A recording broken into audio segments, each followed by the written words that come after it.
Hello అండి అందరికీ ఈరోజు నా స్టైల్లో సాంబార్ ఎలా చేయాలో చూపిస్తాను.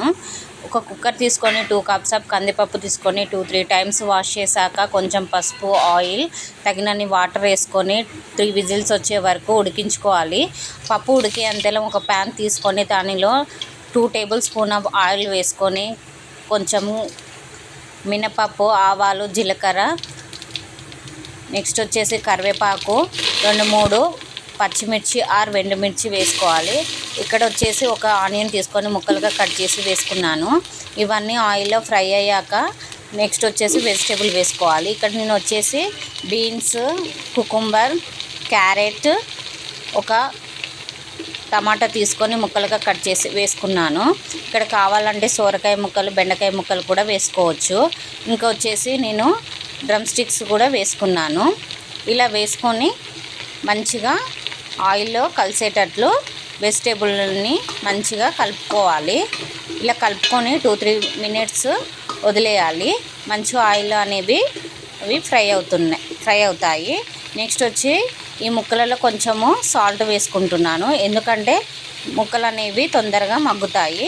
ఇలా వేసుకున్నాక కొంచెం కలుపుకొని 2 మినిట్స్ వదిలేయాలి. వదిలేస్తే ఆ ఉప్పు అనేది ముక్కలకి పడుతుంది. ముక్కలు కూడా తింటుంటే ముక్కలు కూడా చాలా టేస్ట్గా అనిపిస్తుంది.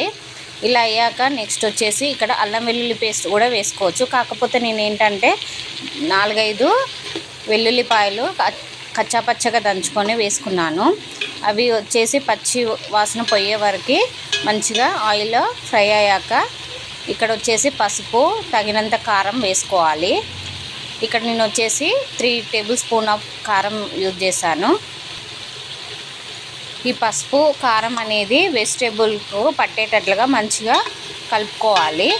కలుపుకున్నాక ఇక్కడ వచ్చేసి వాటర్ వేసుకోవాలి. 2 గ్లాస్ ఆఫ్ వాటర్ వేసుకొని దానిలో వెజిటేబుల్ని ఉడికించుకోవాలి. ఇలా వాటర్లో ఉడికితేనే ముక్కలు అనేవి మంచిగా ఉడుకుతాయి. నెక్స్ట్ వచ్చేసి అవి ఉడికేంతేలము మనం పప్పు ఉడికించుకున్నాం కదా, దానిని తీసి మంచిగా కలుపుకోవాలి. కలుపుకునేటప్పుడు 2 టేబుల్ స్పూన్ ఆఫ్ సాల్ట్ వేసుకోవాలి. సాల్ట్ వేసుకొని మంచిగా కలుపుకోవాలి. నేను ముందుగానే చింతపండు నానబెట్టుకున్నాను. చింతపండును మంచిగా పులుసు పిసుకొని దానిని పప్పులో వేసుకోవాలి. వేసుకొని రెండింటిని మంచిగా కలిపి మనము బాయిల్ చేసుకునే వెజిటేబుల్లో ఈ పప్పు పులుసు అనేది వేసుకోవాలి. చూడండి, ఇలా వేసుకున్నాక మంచిగా బాయిల్ అవుతుంటే ఇక్కడ వచ్చేసి బాయిల్ అవుతుంటే మనము ఇందులో కొంచెము ధనియా పౌడరు, నెక్స్ట్ మెంతి పౌడరు వేసుకోవాలి. వేసుకొని మంచిగా కలుపుకోవాలి. కలుపుకున్నాక ఒక 3 మినిట్స్ అలా వదిలేస్తే చూడండి సాంబార్ ఎలా మసులుతుందో. ఇలా మసులుతున్నప్పుడు మనము కరివేపాకు ఆర్ కొత్తిమీరతో గార్నిష్ చేసుకుంటే టేస్టీకరమైన సాంబార్ రెడీ అవుతుంది.